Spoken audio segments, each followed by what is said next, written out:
Subscribe कीजिए हमारे channel को और बेल आइकन को दबाइए हमारी लेटेस्ट वीडियो सबसे पहले देखने के लिए।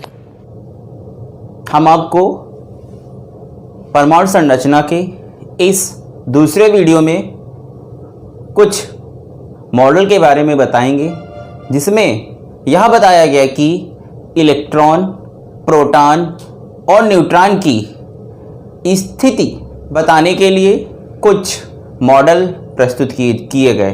यानी कि इलेक्ट्रॉन, प्रोटॉन और न्यूट्रॉन की स्थिति बताने के लिए कुछ मॉडल प्रस्तुत किए गए, जिसमें से सबसे पहले जो मॉडल आया वह मॉडल आया थॉमसन का परमाणु मॉडल, जो तरबूज पर आधारित था। थॉमसन के परमाणु मॉडल में दो लोगों की खोज हुई। जो दो लोगों की खोज हुई वह थे इलेक्ट्रॉन और प्रोटॉन। इन दो लोगों की क्या हुई? खोज हुई। इन्होंने यह बताया कि जिस तरह से एक तरबूज होता है, अगर हम उसको बीज से काट दें तो यह पता चलता है कि इसके अंदर छोटे छोटे से ब्लैक कलर के बीज होते हैं। जो वह बीज होते हैं इस तरबूज के अंदर धसे हुए होते हैं। इस तरबूज के अंदर क्या होते हैं? बीज जो होते हैं वह क्या होते हैं? धसे होते हैं। बीज जो होते हैं वह इसके अंदर धसे हुए होते हैं। जो यह पूरा गोला होता है, यह गोला जो होता है वह होता है धनावेशित गोला। यह जो गोला होता है वह होता है धनावेशित गोला। कि जो यह गोला है क्या है? आपका धनावेशित गोला है, मतलब कि परमाणु है। और परमाणु का मतलब यानी कि क्या है? आपका प्रोटॉन है। जो इसके अंदर यह धसे हुए बीज हैं, बताया गया कि वह क्या है? आपके इलेक्ट्रॉन हैं। और इसके अंदर यह भरपूर मात्रा में हर एक जगह सेम, कहीं ज़्यादा कहीं कम अवस्था में क्या होते हैं? उपस्थित होते हैं। तो इस पे इन्होंने क्या किया? मॉडल प्रस्तुत किया। पहला पॉइंट, इस मॉडल के अनुसार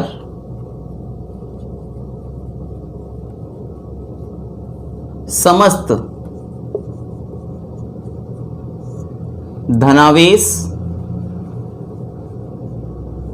एक गोले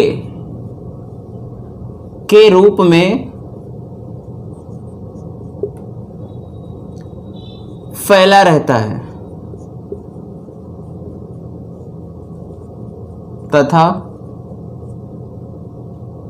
इलेक्ट्रॉन इसमें धसे रहते हैं। हमने आपको बताया कि जो यह गोला है आपका, यह क्या है? धनावेशित भाग है। यह गोला जो है आप क्या है? धनावेशित भाग है। और जो इसके अंदर जो ये रेड कलर के हमने पॉइंट रखे हैं, ये आपके क्या है? इलेक्ट्रॉन इसके अंदर क्या होते हैं? धसे रहते हैं। दूसरा पॉइंट है, इस मॉडल की तुलना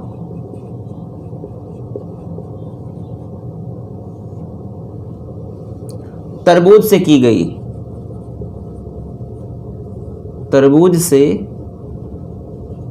की गई। तीसरा पॉइंट है, परमाणु में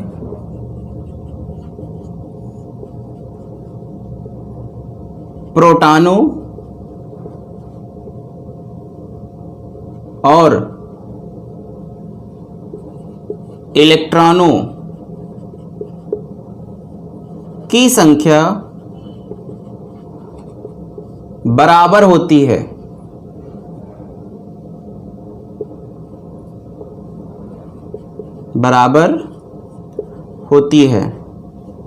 चौथा पॉइंट है, अगर इसके अंदर 5 धनावेश है तो जाहिर सी बात है इसमें 5 ऋणावेश भी होंगे। तो यानी कि दोनों क्या होंगे? बराबर होंगे। कुल धनावेश बराबर कुल ऋणावेश। अगला पॉइंट है परमाणु का नेट आवेश शून्य होता है।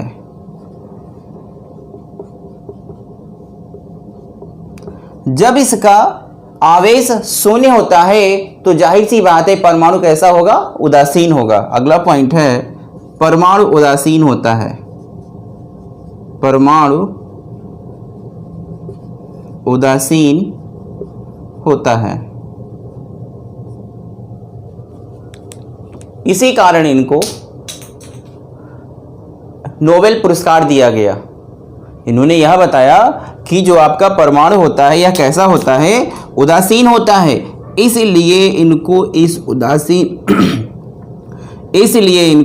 इस उदासीन के बारे में जो बताया कि परमाणु उदासीन होता है, इसके लिए इनको नोबेल पुरस्कार दिया गया। जब इन्होंने इतना बताया तो कुछ कमी भी इनमें उत्पन्न हुई। कमी क्या थी?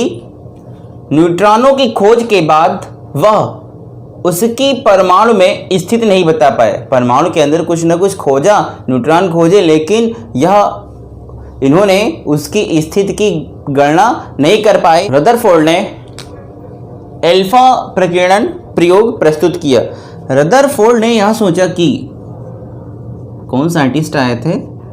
रदरफोर्ड जब साइंटिस्ट आए तो इन्होंने यह सोचा कि परमाणु कैसा बना होगा, उसको हम कैसे तोड़ेंगे। इस पे इन्होंने बहुत सारी चर्चा की। दो स्टूडेंट आए,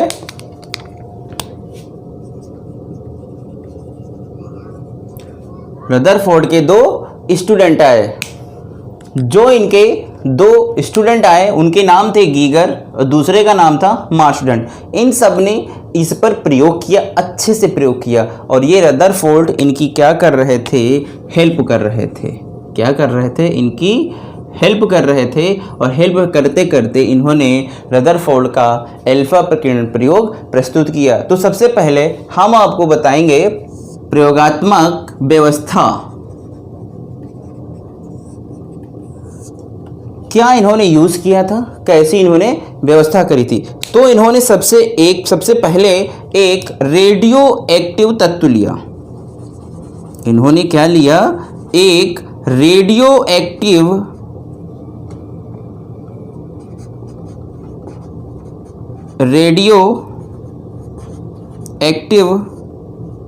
तत्व लिया और ऐसा रेडियो एक्टिव तत्व लिया जिससे अल्फा किरणें क्या थी? बाहर निकल रही थी।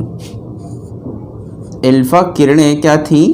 बाहर निकल रही थी। यानी कि ऐसा एक रेडियो एक्टिव तत्व लिया जिससे अल्फा किरणें क्या हो रही थी? बाहर निकल रही थी। और जब अल्फा किरणें इससे बाहर निकल रही थी तो वह इस टाइप से बाहर निकल रही थी।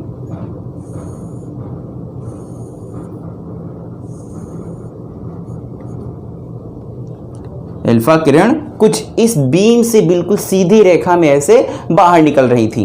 जो यहाँ अल्फा किरण था यह आपका कैसा था? धनावेशित किरण प्रदर्शित कर रहा था। यानी कि जो यहाँ अल्फा किरण था यह धनावेशित किरणें बाहर निकाल रहा था। फिर जब यह एक साथ, फिर रदरफोर्ड ने सोचा कि इतनी सारी किरण है और एक साथ जा रही हैं, कुछ ऐसा किया जाए कि यह इनकी केवल एक बीम सीधी सीधी चली जाए। यानी कि बस मान लेते हैं ऐसे ये किरणें बाहर जा रही हैं, इस टाइप से सीधी सीधी मान लेते हैं, इस टाइप से ऐसे जा रही हैं। तो हम क्या करें, इन किरणों को केवल एक लाइन में ऐसे प्रस्तुत कर दें। यानी कि ये लाइन ऐसे जा रही है तो हमें कुछ ऐसा करना है कि ये तीनों किरणें क्या करें, एक लाइन में ऐसे सीधी बाहर निकलती हुई चली जाएं। तो इन्होंने बीच में एक लिड की प्लेट लगा दी और जिसमें एक छोटा सा होल था। एक लिड की क्या लगा दी? प्लेट लगा दी जिसमें छोटा सा होल था, जिसमें से इन किरणों को क्या किया गया? प्रवाहित किया गया। तो कुछ ऐसा हुआ कि ये किरण एक सीधी रेखा में बाहर निकलने लगी। अल्फा किरण जो थी एक सीधी रेखा में बाहर निकलने लगी। और इन्होंने यह सोचा कि अगर एक सीधी रेखा में बाहर निकलेंगी तो इन्होंने इसके ऊपर एक लिड का बॉक्स लगा दिया।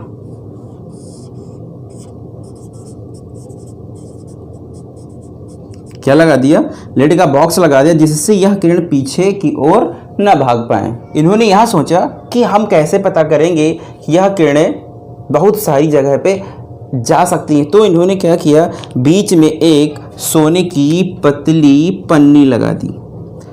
सोने की पतली पन्नी में परमाणु जो होते हैं वह थोड़ा दूर दूर होते, इसलिए क्या लगाई, सोने की पतली पन्नी लगा दी। ये क्या है, सोने की पतली पन्नी लगा दी। जब सोने की पतली पन्नी लगा दी तो इसके पीछे इन्होंने एक पर्दा लगा दिया। कैसा पर्दा, हम लोगों ने कैमरा देखा हो, कैमरे में पहले रील पड़ती होगी, वही टाइप की हमने क्या लगा दी, एक पर्दा लगा दिया, जिसे हम सभी फोटोग्राफिक फिल्म कहते हैं। इसे क्या बोलते हैं, फोटोग्राफिक फिल्म बोलते हैं। जब हम इस किरण को इसके ऊपर डालेंगे तो जाहिर सी बात है जहाँ जहाँ, और जो यहाँ पतली फोटोग्राफिक पन्नी होती है इसके ऊपर जिंक सल्फाइड यानी कि ZnS की पतली पन्नी चढ़ी होती। जब यह इसके ऊपर रेस डालेगी तो यहाँ पर क्या उत्पन्न करेगी, धब्बे उत्पन्न करेगी। क्या उत्पन्न करेगी, धब्बे उत्पन्न करेगी। जब यह इसके ऊपर धब्बे उत्पन्न करेगी तो हमको पता चलेगा कि जो अल्फा किरण है यह बहुत दूर दूर व्यवस्था में जा सकती हैं। अब हम इसका करेंगे प्रेक्षण। हम इसका देखेंगे प्रेक्षण। प्रेक्षण को इंग्लिश में बोलते हैं ऑब्जर्वेशन। हमने आपको बताया कि हम यहाँ क्या लेंगे, एक अल्फा कण लेंगे। जो अल्फा कण लेंगे उसके ऊपर लेड की एक पतली पन्नी क्या करेंगे, लेड की एक लेयर इसके ऊपर चढ़ा देंगे और इसके पीछे भी हम ZnS का पर्दा लगाएंगे और यहाँ पर भी क्या करेंगे, एक ZnS का पर्दा लगाएंगे। हम इसमें से रेस को बाहर निकालेंगे तो जाहिर सी बात है कहीं ना कहीं वह धब्बे उत्पन्न करेंगी। यहाँ मान लेते हैं यहाँ पर धब्बे उत्पन्न करती हैं। तो पहला पॉइंट हम क्या लिखेंगे, इसका अधिकांश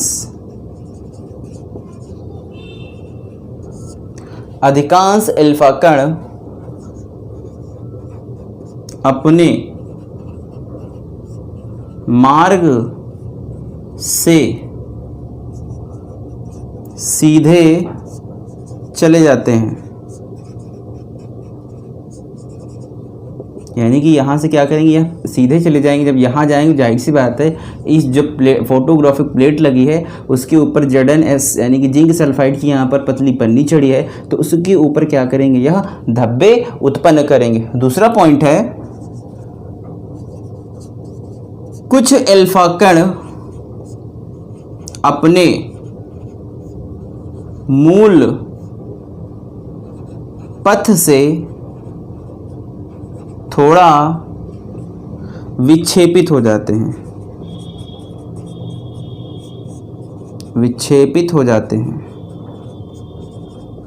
यानी कि जब यह जा रहे तो जाहिर सी बात कुछ बीच में आ गया, कोई पार्ट बीच में आ गया तो यह अपने पथ से क्या होंगे, ऐसे विक्षेपित हो जाएंगे। जब विक्षेपित हो जाएंगे तो जाहिर सी बात है यहाँ पर कुछ ना कुछ कोई ना कोई धब्बा अपना छोड़ जाएंगे। तीसरा पॉइंट है,